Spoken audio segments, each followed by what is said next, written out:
السلام علیکم ناظرین، پروگرام کا نام ہے پورا سچ اور میں ہوں آپ کا میزبان ذوالفقار راحت۔ ناظرین، آج کے پروگرام میں ہم بات کریں گے کہ ایران امریکہ جنگ کیا واقعی اب ختم ہونے جا رہی ہے اور پاکستان کی ثالثی کو ایک بار پھر دونوں ممالک کھلے دل کے ساتھ ایکسیپٹ کر رہے ہیں، یا پھر یہ جنگ آگے بڑھے گی اور مڈل ایسٹ کے بعد یہ باقی بہت سارے اور ممالک کو بھی اپنی لپیٹ میں لے گی۔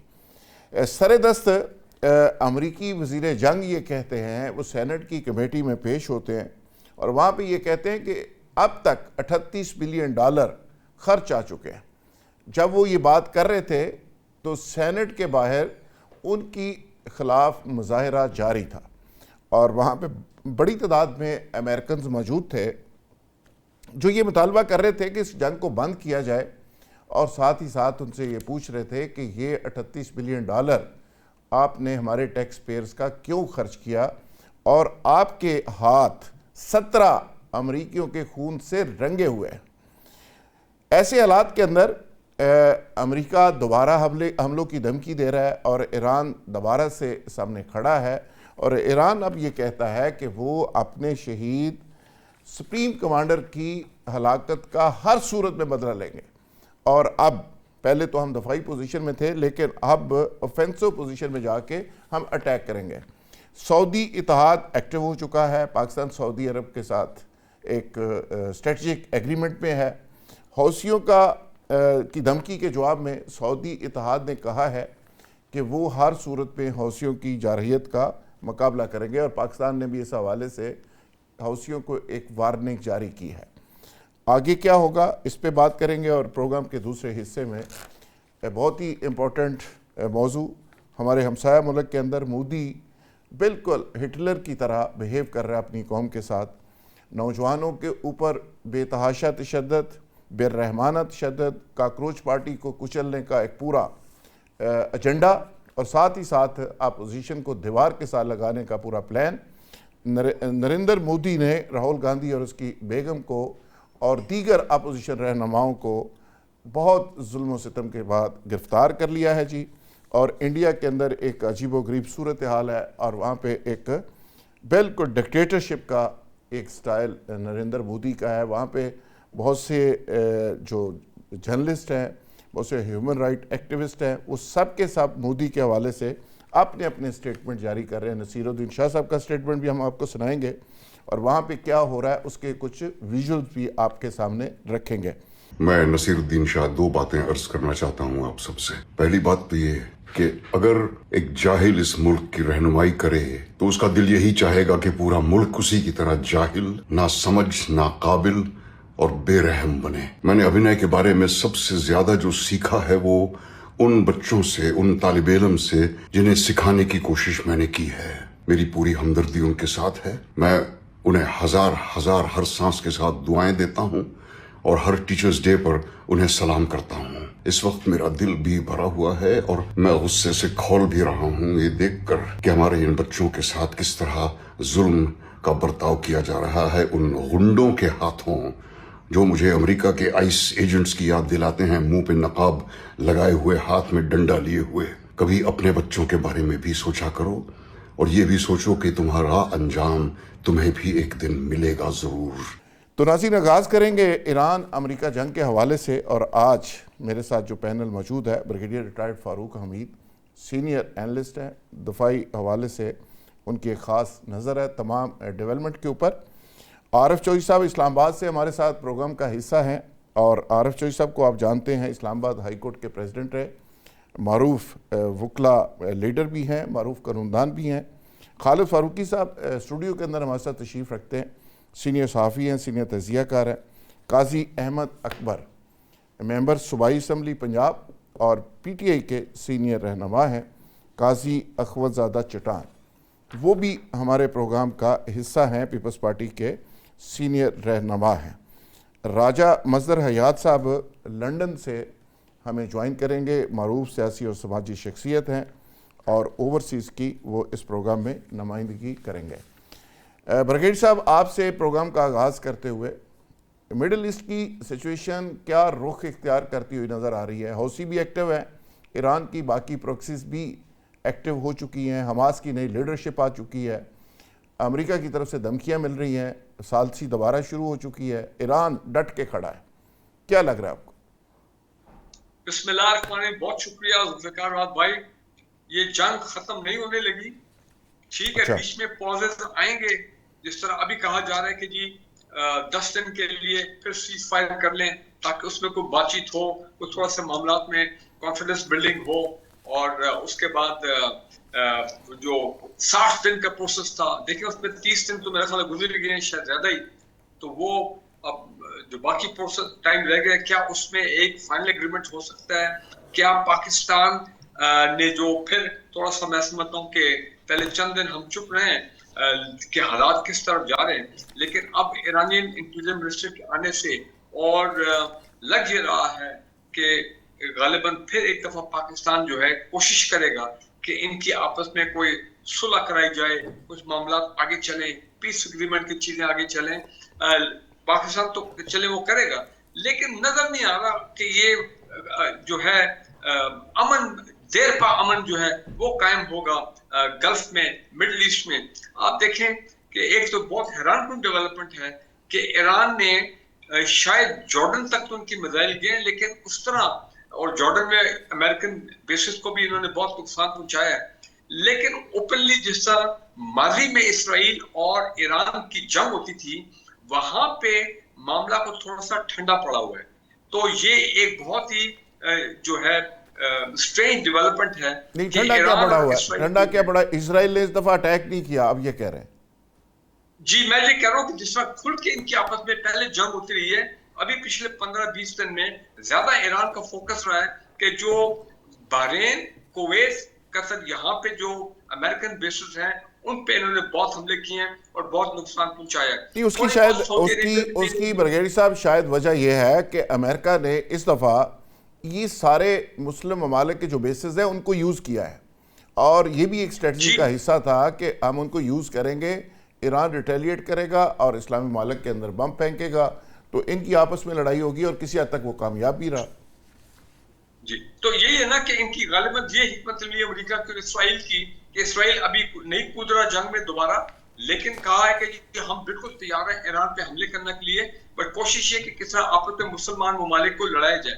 لیکن اس سے بھی زیادہ جو ڈیولپمنٹ ہوئی ہے میں سمجھتا ہوں وہ جو یمن کے جو ہوتی ہیں جو پرو ایران ہے, ایران ہی ان کو ویپن سپلائی کرتا ہے, انہوں نے جا کے سعودی عربیہ کے ساتھ مسئلہ لگا دیا ہے. ان کی ایک ماضی کے جو سیز فائر ٹروس چل رہا تھا وہ ٹوٹ گیا چند دن پہلے, اور اب انہوں نے ایک اور سٹیپ جا کے جو انہوں نے سوئس کینال سے جو راستہ آتا ہے واٹر وے, وہاں پہ جا کے انہوں نے پارشل بلاکیج کیا ہے, اور جس پہ آپ دیکھیں کہ پاکستان نے ایک بڑا سخت رسپانس جو ہے وہ جاری کیا گیا, اور اس نے کہا کہ اگر پاکستانی ٹینکر پاکستانی فلیگ والے ٹینکر ان کو نقصان پہنچتا ہے یا پاکستان کے انٹرسٹ میں نقصان ہوتا ہے اور سعودی عربیہ کو اگر پہ حملے ہوتے ہیں تو پھر پاکستان جو ہے وہ بھی سیلف ڈیفنس میں, اور آپ کو ہمارا پتہ ہے ایگریمنٹ بھی ہے سعودی عربیہ کے ساتھ, پاکستان جو ہے وہ بھی چاہتے یہ ہیں سارے سننے چاہتے یہ ہیں کہ جناب کسی طرح پاکستان کو بیچ میں روپ ان کیا جائے, پاکستان ایک بڑا پلیئر بن جائے, ایکٹیو پلیئر, یہ جو گلف وار ہو رہی ہے. لیکن میرا نہیں خیال ہے کہ پاکستان جو ہے سڈنلی کو بہت بڑا قدم اٹھائے گا. یاد رکھیں آپ ایک بات, نواز شریف صاحب کے دور میں کیا ہوا تھا 2015 میں, اور تو میں مانتا ہوں گراؤنڈ ریئلٹی اب بدل گئی, بالکل بدل گئی ہے, کہ جناب پارلیمنٹ نے کیا تھا وہ ریزولوشن کہ ہم یہ یمن کے خلاف سعودی عربیہ کے سپورٹ میں ہم اپنی فوجی وہاں نہیں بھیجیں گے, لیکن وہ 11 سال پہلے کی بات ہے. پھر میں کہوں گا کہ حالات بدل گئے ہیں, آن گراؤنڈ ریئلٹی بالکل چینج ہو گئی ہیں, تو لہذا پاکستان واقعی stand at a cross road, very tricky situation کہ اس کو کیسے بھی ہم نے ہینڈل کرنا ہے. لیکن میں بتا دوں الیکشن سے پہلے تک جنگ ہوتی رہے گی. یہ ٹرمپ کا الیکشن نومبر میں چند ہفتے رہ گئے ہیں, اسرائیل میں بھی اکتوبر میں الیکشن ہے, تھوڑی بہت جنگ ہوگی, پھر پاز بیچ میں آئے گا, پھر جنگ ہوگی, پھر پاز آئے گا. الیکشن کے بعد آپ دیکھیں گے اگر ٹرمپ آرام سے جیت جاتا ہے تو پھر ایک نئی حکمت عملی کے ساتھ, ایک نئی جوش کے ساتھ لگ رہا ہے کہ ٹرمپ جو میدان میں آئے گا اور یہ معاملہ چلتا رہے گا. بالکل ٹھیک ہے, پوری دنیا کو آگ اور خون کے اس کے اندر دھکیل کر اگر ٹرمپ جیتنے کی کوشش کرتا ہے تو یہ ظاہر ہے اس صرف امریکیوں کے لیے ایک بڑا امتحان ہوگا. فاروقی صاحب, جس طرح برگیش صاحب نے کہا کہ پاکستان نے تو وارننگ جاری کر دی حوثیوں کو کہ اگر پاکستان کے فلیگ لگے ہوئے کسی شپ کو ٹارگٹ کیا گیا تو پھر نتیجہ اچھا نہیں ہوگا، تو پاکستان جنگ کا حصہ بن جائے گا، جنگ میں کودنا پڑے گا. ہمارا چونکہ سعودی عرب کے ساتھ اسٹریٹجک ارینجمنٹ ہے. اب سوال یہ ہے کہ کوئی اسپائلر بھی اگر پاکستان کے جہاز کو ٹارگٹ کر دے جس طرح کہ اسرائیل کرتا آیا ہے، تو اس کا مطلب یہ ہوا کہ وہ ٹریپ تو کافی ہوگا ہمارا جنگ کا حصہ بننے کے لیے. نہیں، آپ بالکل صحیح، آپ کی نشاندہی ہے اور بڑی بروقت، اور یہ ہو سکتی ہے، میں پہلے سے کہہ رہا ہوں بالکل ایسا ہو سکتا ہے. اور یہ ایسا ہم نے اس جنگ میں دیکھ بھی رہے ہیں. ایران نے بھی کچھ تردید کی تھی، لیکن بیسیکلی وہ تردید خیر اتنی مسترد نہیں تھی، لیکن اس کے چانسز نظر آتے ہیں. دوسری طرف یہ ہے کہ پاکستان کا ایک لائن کھینچتی ہے نا. جی ہاں، پاکستان کا کیونکہ اب ایک الائنس ہے، اس الائنس میں پاکستان ایک کریڈیبلٹی کے ساتھ، مضبوطی کے ساتھ کھڑا ہے. اور پچھلے کئی سال سے آپ کو یاد ہے کہ ہمارے جو آرمی چیف تھے اس وقت کے راحیل شریف، یہ گئے تھے وہاں پہ. اور پھر پاکستان کا سعودی عرب کے ساتھ یا مڈل ایسٹ کے بعض دوسرے ملکوں کے ساتھ بھی، لیکن اسپیشلی سعودی عرب کے ساتھ تو ایک پرانا ایک ہمارا ایک تعلق ہے سلامتی کے نقطہ نظر سے. سو یہ پاکستان کے لیے ایک بڑی ایک ذمہ داری بھی بن گئی ہے، پاکستان کے لیے ایک آزمائش بھی بن گئی ہے، بلکہ یوں سمجھے کہ ایک چیلنج ہے پاکستان کے لیے بڑا. اب اس سے پاکستان اگر اپنے پاؤں پیچھے کرتا ہے تو اس کا مطلب ہے آپ اپنے دوستوں کے ساتھ نہیں کھڑے. دوسری جانب ایران کے ساتھ پاکستان کو براہ راست ایسی صورتحال چاہتا ہی نہیں، بلکہ پاکستان واحد ایک ایسا ملک ہے جو ایران کی سلامتی کے لیے اتنا ہی فکر مند رہا ہے، اور ایران میں اس کا بڑا اعتراف بھی کیا گیا. اب یہ معاملہ صرف یہ ہے کہ حوثی جو ہیں وہ نان اسٹیٹ ایکٹرز ہیں، وہاں کی حکومت نہیں ہے یمن کی. اب اگر نان اسٹیٹ ایکٹرز کو کوئی اسٹیٹ اتنا مضبوط کر دیتی ہے کہ وہ پورے خطے کے استحکام کے لیے وہ ایک سنگین قسم کا خطرہ بنتے ہیں، تو میرے خیال میں یہ کوئی اچھی پالیسی نہیں ہے. ایران کو اس بارے میں ضرور سوچنا چاہیے. اسرائیل کے ساتھ تصادم، اسرائیل کے ساتھ اختلافات، فلسطینی کاز کی حمایت، یہ ایک الگ بات ہے. لیکن اگر آپ تمام ملکوں کو کہ آپ ہر ملک جو ہے ہماری پالیسی کے خلاف ہے، مطلب مسئلہ محض کوئی ایران کے کوئی اس وقت کوئی جنگی کارروائیاں جو ہو رہی ہیں ان کا نہیں ہے، بلکہ پالیسی کا ایشو ہے. اس میں ایران کو تھوڑی سی احتیاط کرنی چاہیے. اچھا فاروقی صاحب، اس میں ایک چیز میں آپ کے سامنے رکھتا جاؤں. یہ جب نواز شریف صاحب پرائم منسٹر تھے، شمشاد احمد خان نے میرے ایک انٹرویو میں یہ انکشاف کیا. انہوں نے کہا کہ اسی طرح کا ایک ایگریمنٹ اس وقت بھیجا گیا اور ہم سعودی عرب کے وزٹ کے اوپر تھے، تو جہاز پہ نواز شریف صاحب نے ایک ڈرافٹ نکال کے ان کو دیا کہ یہ سعودی عرب کے ساتھ ہم ایگریمنٹ میں جا رہے ہیں. تو کہتے ہیں جب میں نے اس کو اسٹڈی کیا جہاز کے اندر اور میرے سے چونکہ انہوں نے ایڈوائس مانگی، تو میں نے کہا یہ تو سیدھا اینٹی ایران ایک ایگریمنٹ ہے اور اس کے جو ساری چیزیں ہیں ہمیں کسی صورت میں اس کا حصہ نہیں بننا چاہیے. تو اس کا مطلب یہ ہے کہ یہ بہت پہلے سے ایک سلسلہ چلتا رہا ہے. خیر، اب پاکستان نے بڑی کوشش کی ہے کہ مسلمان ممالک آپس میں نہ لڑے. سعودی عرب کو بھی بچایا، ایران کو بھی بچایا، پاکستان نے اپنے آپ کو بھی بچانے کی کوشش کی. لیکن مجھے لگتا ہے کہ الٹیمیٹلی جو آگ اسرائیل نے جلائی ہے پاکستان اس کا کسی نہ کسی شکل میں وہ حصہ بنانا چاہیں گے. ہمارے لیے اب سب سے بڑا امتحان ہے کہ ہم اس سے بچتے کیسے ہیں. دیکھیے، یہاں تک تو جہاں تک تو معاملہ ہے ایران کا، میں اس میں تو پھر یہ کہتا ہوں کہ پاکستان کے بالکل آپ کا ایک ہمسایہ پڑوسی ملک بھی ہے، پھر ہمارے تعلقات بھی ہیں. شمشاد صاحب نے جو سٹیٹمنٹ دیا ان کے اپنے خیالات ہیں اور وہ اس کا اظہار کرتے رہتے ہیں، یا ان کے نقطہ نظر سے باقی لوگ بھی اسی طرح کی گفتگو کرتے ہیں. پر پاکستان کا سعودی عرب کے ساتھ جو معاملات ہیں وہ اس باقی تمام ممالک سے ہٹ کے ہیں، اس لیے کہ پاکستان کی جو معیشت ہے اس میں سعودی عرب کا کردار، پاکستان کے ساتھ مختلف ایشوز پر ساتھ کھڑے ہونے والا معاملہ سعودی عرب کا رہا ہے. ٹھیک ہے، سو اس میں پاکستان کو یک طرفہ کوئی فیصلہ ایسا نہیں ہے ایکسیپٹ کسی کا کرنا چاہیے، اپنی پالیسی رکھنی چاہیے.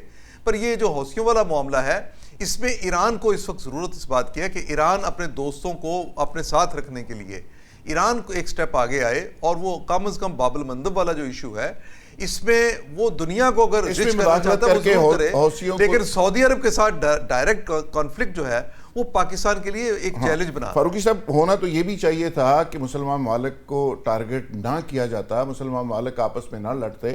خواہش تو یہ بھی ہے اور ہر مسلمان کی یہ خواہش ہے. راجہ مظہر حیات صاحب جی انگلینڈ سے ہمیں جوائن کر چکے ہیں. راجہ صاحب پرائم منسٹر آزاد کشمیر کے ایڈوائزر ہیں اور اوورسیز کے ایک نمائندے کے طور پہ وہ ہمارے پروگرام کا حصہ ہے. ویلکم ٹو دی شو جی راجہ صاحب، آپ تشریف عارف شوی صاحب، آپ کیا دیکھ رہے ہیں کہ جو سچویشن اس وقت بن چکی ہے یعنی اسرائیل کی یہی تو خواہش تھی کہ مسلمان ممالک آپس میں لڑیں, یہ دست و گریبان ہوں, پاکستان کسی نہ کسی طرح اس جنگ کا حصہ بن جائے, اور ایران کا قائم رہنا, ایران کا سروائیو کرنا پاکستان کے لیے کتنا ضروری ہے؟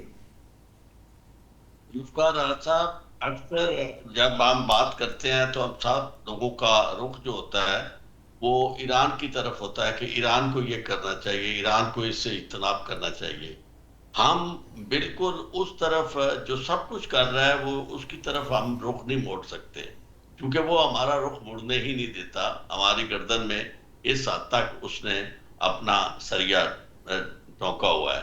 میں اب آپ سے ایک بات بڑی کہنا چاہتا ہوں کہ یہ ایران نے تو جنگ نہیں شروع کی, جنگ تو شروع کی ہے امریکہ نے. اور یہ جو مسلم ممالک ہیں جن کے بارے میں ہم سب کے جذبات ایک ہیں, جتنے بھی ہم پاکستان میں رہنے والے ہیں, مسلمان ہیں یا نہیں ہیں, کہ ان کے ساتھ آپس میں لڑائی نہیں ہونی چاہیے. لیکن آپ اندازہ کریں کہ ساری کی ساری جو لڑائی ہو رہی ہے امریکہ کی طرف سے, وہ ہو رہی ہے ان کے بیسس سے, یعنی انہوں نے وہ بیسس ساری پرووائڈ کی ہوئی ہیں. وہ بار بار ایران یہ کہہ رہا ہے کہ آپ ہمارے اوپر مہربانی کریں, انہیں انڈیا امریکہ کو اپنے جگہ نہ دیں, انہیں حملہ ہمارے اوپر نہ کرنے دیں, اور اگر آپ ہمارے اوپر حملہ نہیں کرنے دیتے تو ہم آپ کے ساتھ کوئی جنگ نہیں کرنا چاہتے, ہم آپ کے اوپر حملہ نہیں کریں گے. اور یہ بات صرف اس حد تک نہیں, آپ دیکھیں نا باقی یورپین ملک بھی تو ہے, وہ نہیں کر رہے, وہ اپنے بیسس نہیں دے رہے. تو یہ کیا کمال ہے کہ یعنی اسرائیل بھی یہ چاہتا ہے کہ یہ آپس میں لڑے, اور یہ بھی وہی کام کر رہے ہیں آج تک, بیسز اپنے انہوں نے پرووائڈ کیے ہوئے ہیں. تو ایسی صورتحال میں جو نقشہ بنتا نظر آ رہا ہے وہ یہ ہے کہ چونکہ اسرائیل کا ایجنڈا سر چڑھ کے بول رہا ہے, اور یہ جو الیکشنز وغیرہ ہیں یہ تو بالکل دونوں جگہ پہ بہت اہم کردار ادا کر رہے ہیں. اور آپ کو یاد ہوگا شمشاد صاحب نے ایک دفعہ آپ کے پروگرام میں یہ کہا تھا کہ ہم سب نے کہا تھا کہ جی یہ ایران پر حملہ نہیں کرے گا, لیکن ڈونلڈ ٹرمپ نے حملہ کر دیا تھا. اب بھی آپ یہ ذہن میں رکھیں کہ اتنا انپریڈکٹیبل شخص ہے کہ وہ کسی وقت کچھ بھی کر سکتا ہے. پریشر اگر اس نے لینا ہوتا تو اس سے زیادہ پریشر ہو نہیں سکتا کہ کانگریس جو ہے اس نے بھی اسے اختیار نہیں دیا, سینٹ جو ہے اس میں بھی اکثریت یہ کہہ رہی ہے کہ جنگ بند کی جائے. اس سب کچھ کے باوجود وہ جنگ جو ہے اسے روک نہیں رہا, اور وہ حملے مسلسل کر رہا ہے. اس کی وجہ یہ ہے کہ اس کے اہداف جو ہیں وہ اس نے خود نہیں طے کرنے, وہ طے کر رہا ہے اسرائیل. اور اسرائیل جو ہے وہ کہتا ہے کہ جو مرضی ہو جائے, جب تک ان کا بھی ایگزسٹینشیل تھریٹ سمجھتے ہیں اپنے آپ کو, اور ایران کو بھی اپنی ان کے وجود کو خطرہ ہے. تو اب ظاہر ہے جس کے وجود کو خطرہ ہے, جب تک وہ خطرہ ٹل نہیں جاتا اس وقت تک یہ جنگ کیسے رک سکتی ہے. اس میں سب کے آنے کے چانسز نظر آ رہے ہیں, چاہے وہ عارف شیخ صاحب آپ کا موقف بھی آ گیا, اور آپ کا ویو پوائنٹ بڑا ریئلسٹک اس لیے ہے کہ ایران کا بڑا سمجھداری والا اور سیدھا سیدھا سمجھ آنے والا ایک موقف ہے کہ ہمارے اوپر جہاں سے اٹیک ہوگا وہ واپس اس کا جواب تو دیں گے, یہ ہو نہیں سکتا. اور ان کی اوورآل اگر پالیسی دیکھی جائے تو وہ افینسو نہیں ہے, وہ ڈیفینسو ہیں. جو اٹیک ہوتا ہے اس کا صرف رسپانس کرتے ہیں, اور وہ خود کسی پہ پہلے اٹیک نہیں کر رہے کسی ملک کے اوپر. اکبر زادہ چٹان ہمارے ساتھ موجود ہیں. چٹان صاحب, آپ کیسے دیکھ رہے ہیں جی یہ ساری سچویشن کو کہ اسرائیل تو پھر اپنے ایجنڈے میں کامیاب ہو گیا, اور ایجنڈا بھی وہ جو سب کو نظر آ رہا ہے, پہلی دفعہ بچے کو پتہ ہے کہ اسرائیل کیا چاہتا ہے, امریکہ کیا چاہتا ہے, مسلمانوں کی طاقت کو ختم کرنا چاہتے ہیں, اور مسلمان اپنے منہ سے یہ کہہ رہے ہیں کہ یہ سازش ہے, لیکن اس سازش کا حصہ بھی بنتے چلے جا رہے ہیں. بسم اللہ الرحمن الرحیم. دیکھیے جی, اسرائیل اور امریکہ نے ایران پہ جو جنگ مسلط کیا تھا, اور ان کی جو عزائم تھے وہ اپنے عزائم میں ناکام ہو گئے, چاہے وہ رجیم چینج کا ان لوگوں کا کہ ہم اپنی مرضی کا وہاں پہ حکومت بنائے, اس میں وہ لوگ مکمل طور پہ ناکام ہو چکی تھے. پاکستان میں اس جنگ میں سیز فائر کے لیے اور اس جنگ کو ختم کرنے کے لیے بہت اچھی کوششیں کی اور وہ کوششیں کامیاب بھی ہو گئی، اور لوگوں کو خدشہ یہ تھا کہ یہ فائر بندی جب ختم ہوگی دوبارہ جنگ ہوگا تو یہ اسرائیل کی طرف سے ہوگا اور اسرائیل کوشش کریں گے کہ دوبارہ لڑائی ہو اور یہ جو صلح ہے یہ نہ ہو سکے، لیکن بدقسمتی سے ایران کی طرف سے وہ جو تھا آغاز ہوا اور جنگ دوبارہ ایران کی طرف سے شروع ہوا۔ ایران کو چاہیے تھا کہ ان کے بارے میں سارے لوگ کہہ رہے تھے جو MOU سائن ہوا تھا کہ اس میں ایران کا جیت ہوا ہے، اس میں اسرائیل کو شکست ہوئی ہے، اس میں امریکہ کو شکست ہوئی ہے۔ امریکہ کے تمام ادارے لکھتے تھے، تمام اخبارات لکھتے تھے کہ ایران نے جنگ جیت لیا، امریکہ کو شکست ہوئی، ساری دنیا کے اخبارات میڈیا چیخ چیخ کے کہہ رہے تھے۔ ایسے حالات میں میرے خیال میں ایران کو تھوڑا صبر کرنا چاہیے تھا، اور جس طریقے سے انہوں نے سعودی کی جہازوں پہ، قطر کی جہاز پہ جو قدر ثالثی میں بھی شامل تھا اور جو اس پہ مسائل فائر کیے اور دوبارہ امریکہ کو یہ موقع دیا کہ ایران پہ دوبارہ جنگ مسلط کرے، میں سمجھتا ہوں کہ ایران کو تھوڑا سا صبر اور تحمل سے کم لینا چاہیے تھا، اور اگر وہ سمجھتے تھے کہ کوئی معاہدے کی خلاف ورزی ہو رہی ہے تو وہ ثالثوں سے بات کرتے، وہ قطر سے بات کرتے، پاکستان کی تھرو بات کرتے۔ ڈائریکٹ جو انہوں نے مسائل فائر کی یہ نہیں ہونا چاہیے تھا۔ جہاں تک پاکستان کا تعلق ہے تو پاکستان کو کسی بھی ملک کے ساتھ لڑائی میں حصہ نہیں لینا چاہیے، چاہے وہ سعودی ہوں۔ ہاں، اگر اسرائیل اور سعودی کے آپس میں لڑائی ہو تو اس میں تو ہم بھرپور عوام بھی حصہ لیں گے، فوج بھی حصہ لیں گے، لیکن ہمیں کسی اسلامی ممالک کے درمیان میں لڑائی کا حصہ نہیں ہونا چاہیے۔ اور یہ لوگ کہتے ہیں معاہدہ ہوا ہے، کیا معاہدہ ہوا ہے؟ ہم افغانستان کے ساتھ لڑ رہے تھے تو کیا سعودی کی جہاز آ کے افغانستان پہ انہوں نے بمباری کی؟ کیا ان کے فوج آ کے ہمارے ساتھ لڑے؟ یا کہ کل ہم انڈیا کے ساتھ لڑیں گے تو کیا سعودی کی جہاز آ کے ہمارے ساتھ جنگ میں حصہ لیں گے؟ یا ان کے فوج آ کے ہمارے ساتھ جنگ میں حصہ لیں گے؟ ہمیں کسی بھی اسلامی برادر ممالکوں کی لڑائی میں حصہ نہیں لینا چاہیے۔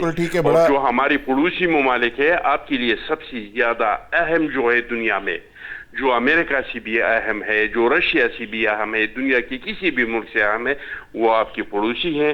آپ پڑوسیوں کو چینج نہیں کر سکتے۔ ایران ہمارا پڑوسی ہے، کسی حالات میں بھی، چاہے وہ سعودی ہو یا کسی بھی ہو، کسی لحاظ میں ہمیں امریکہ سے اور ایران سے اور ایران کے مفادات کے خلاف نہیں جانا چاہیے۔ آپ کا ویو پوائنٹ آ گیا۔ ہمسائے تبدیل نہیں ہو سکتے۔ ایران کے ساتھ کم از کم کو 1700 کلومیٹر کی ایک ہماری سرحد ہے، وہاں پہ پرو پاکستان گورنمنٹ کا ہونا، رجیم کا ہونا اور ایران کا سسٹین کرنا یہ ہماری سالمیت کے لیے بڑا ضروری ہے۔ قاضی احمد اکبر PTI کے سینئر رہنما میں جوائن کر چکے ہیں۔ اس سے پہلے کہ میں انہیں زحمت دوں، راجہ مظہر حیات صاحب، میں آپ کی طرف آتا ہوں۔ راجہ صاحب، پاکستان نے ایک ثالثی کا رول پلے کیا، ایک امن کو موقع لے کے دیا، پاکستان نے دن رات ایفرٹ کی، پرائم منسٹر پاکستان نے اور فیلڈ مارشل نے، اور جس کے نتیجے میں آج آپ دیکھ رہے ہیں کہ پاکستان کو پوری دنیا میں سراہا جا رہا ہے۔ آپ UK کے اندر بیٹھے ہیں، کشمیریوں کی آواز بھی ہیں آپ، تو آپ کے خیال میں پاکستان کا یہ جو رول ہے اس کو اوورآل دنیا میں کیسے دیکھا جا رہا ہے، اور آگے دوبارہ سے پاکستان ثالثی کے لیے ایکٹیو ہے، اس پہ آپ کیا کہیں گے؟ السلام علیکم جی، بالکل میں بالکل اگری ہوں۔ پاکستان نے کمال کیا ہے، بڑا اچھا رول پلے کیا، ہمارے پرائم منسٹر صاحب نے اور ہمارے چیف آف آرمی اسٹاف صاحب نے بے کمال کر دیا، اور پوری دنیا میں ہمارا فلیگ جو ہے بڑا ہائی ہوا ہے، اور ماشاءاللہ اب ہمارا نام اچھے لفظوں میں لیا جاتا ہے۔ میں لیڈر بھی ہوں اور یہاں چیئرمین اوورسیز بزنس مین بھی ہوں۔ اللہ تعالیٰ کی کرم نوازی ہے، لیکن پاکستان نے یہ جو کردار کیا ہے یہ ایک کمال کردار کیا، اور اس پہ میں اگری ہوں۔ جہاں تک آپ کا تعلق ہے ایران کا، جیسے بگڑیہ صاحب نے اور دوسرے ہمارے بھائی سب نے فرمایا ہے کہ جب وہ ہمیں گھر کسی کو مارنے، آپ کے گھر پہ آپ کو کوئی مارنے آ جائے تو آپ کیا کریں گے؟ کچھ نہ کچھ تو کریں گے نا آگے سے۔ وہ اب ہماری جو مسلمان کنٹری ہیں وہ وہاں سے ان کو اوپر اٹیک کرتے ہیں، وہ بیچارے کہاں جائیں؟ اور ہمارے جو ٹرمپ صاحب ہیں وہ پریزیڈنٹ ہیں، ناشتے کے وقت کچھ اور فرما دیتے ہیں، لنچ میں کچھ اور فرما دیتے ہیں، شام کو وہ سائن کر دیتے ہیں۔ اس پہ بھی بڑی پریشانی ہے۔ کنٹریوں میں جا کے، ہمارے پاکستان میں آ کے انہوں نے معاہدہ کیا، پھر اور کئی جگہ پہ جنیوا میں جا کے، لیکن صبح وہ پھر سٹیٹمنٹ چینج ہو جاتی ہے، ادھر حملے ہو جاتے ہیں۔ تو وہ عوام کیا کرے ایران؟ ہمارا ہمسایہ ملک ہے, ہمارا مسلمان ملک ہے, ہمارے فرض ہے کہ اس کی لک آفٹر کرنا اور اس کی سپورٹ کرنا اور اچھے طریقے سے کرنا, اور راؤنڈ دا ٹیبل جو بھی فیصلے ہیں وہ اچھے ہوئیں گے. میرا تو یہ خیال ہے. بالکل ٹھیک ہے راجہ صاحب, بڑے سیدھے سادے انداز میں, دو ٹوک انداز میں آپ نے اوورسیز کی دل کی بات کر دی.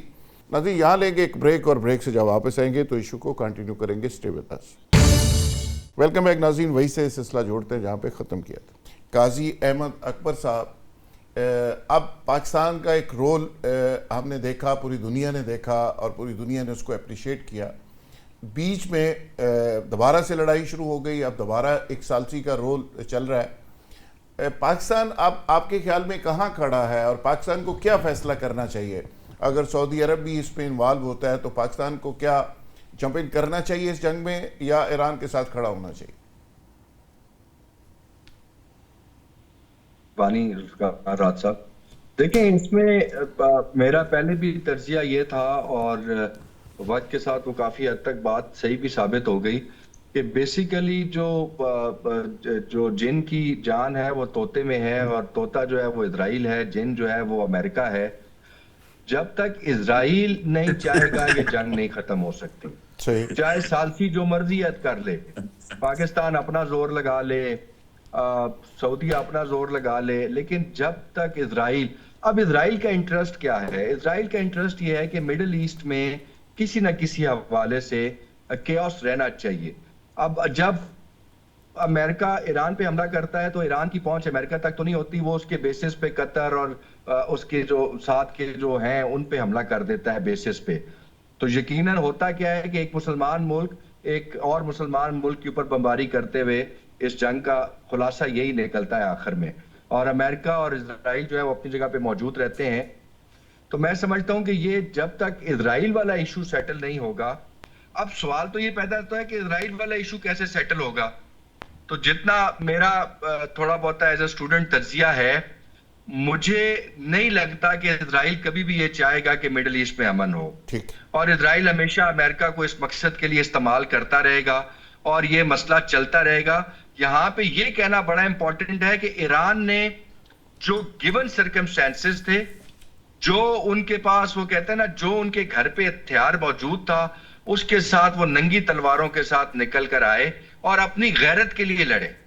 میں یہ تو نہیں کہوں گا کہ انہوں نے اپنے ملک کو بچانے کے لیے یا اپنے کسی اور مزید اس کی سرحدوں کو بڑھانے کے لیے, انہوں نے اپنی غیرت کے لیے جو ہے وہ ایک ایسا سٹینڈ لیا ہے کہ پوری دنیا اس پر حیران ہے, ششدر ہے کہ یہ ہو کیا گیا. Because America itself was not expecting کہ ایران کے پاس اتنا ایمونیشن نکل آئے گا. دین امریکہ واز ناٹ ایکسپیکٹنگ کہ اس میں رشیا اور چائنا کیا رول پلے کر رہے ہوں گے. But and of the day important بات یہ ہے کہ پاکستان نے ایک اچھا کردار ادا کیا ہے ثالثی میں, اور انشاءاللہ تعالیٰ مجھے امید ہے کہ آگے بھی جہاں جہاں ضرورت پڑے گی پاکستان اپنا رول پلے کرے گا. برگیڈ صاحب, جو سچویشن ہم دیکھ رہے ہیں, اسلامی ممالک ہاتھ پہ ہاتھ رکھ کے بیٹھے ہوئے ہیں. پاکستان نے چلو ثالثی کی حد تک بڑا رول پلے کیا. سوال یہ ہے کہ ایران اکیلا اپنی سروائیول کی جنگ لڑ رہا ہے. امریکہ اتنے میل دور سے آ کے $40 بلین اس نے جھونک دیا, اور وہ اسرائیل کی سروائیول کے لیے, اسرائیل کی سالمیت کی جنگ لڑ رہا ہے. اور اسرائیل 40 سال سے پوری تیاری کر کے ایک ایسے پریزیڈنٹ کی تلاش میں تھا جو ان کو مل گیا, ایک بیوقوف قسم کا صدر جو آ کے اس جنگ کا حصہ بن گیا. 100 سال سے اب اسرائیل بھی تیاری کر کے بیٹھا ہے. گریٹر اسرائیل کا ایک اپنا پلان ہے, وہ آپ کے اور میرے کہنے پہ تو ظاہر اس کو ختم نہیں کرے گا. سوال یہ ہے کہ ہم کیا ایران کے خاتمے یا ایران کے کمزور ہونے یا ایران کے سرنڈر کرنے کا باقی مسلم امہ انتظار کر رہی ہے؟ یہ مسلم امہ کا جو کنسیپٹ تھا وہ کدھر گیا؟ مسلم امہ کا کانسیپٹ تو بڑا حد تک کمزور ہو گیا, ان دا سینس کہ جس طرح کے مسلم امہ کو اٹھ کے اسرائیل کا مقابلہ کرنا چاہیے تھا ملیٹریلی, وہ انہوں نے نہیں کیا. وہ لیتا ہے ہم تو ایران کے اندر ایران کے قصور نکال رہے ہیں نا, اس کے اندر ہی کیڑے تلاش کر رہے ہیں کہ وہ ایسے نہیں ایسے کرتا, ایسے نہیں ایسے کرتا. اگر وہ ایران نہ بھی کرتا تو کیا ٹرمپ اس کو معاف کر دیتا؟ کیا اسرائیل کا جو ایجنڈا تھا وہ ختم ہو جاتا؟ نہیں جی نہیں, دیکھیں اسرائیل امریکہ کا جوائنٹ ایجنڈا ہے کہ ایران کو ڈی نیوکلرائز کرنا ہے. جو بھی اس کی کیپیبلٹیز ہیں جدت تک پہنچی ہے ان کو بالکل ختم کرنا ہے. اور پچھلے 12-14 دن میں آپ نے دیکھا ہے کہ بڑے بھرپور طریقے سے امریکہ نے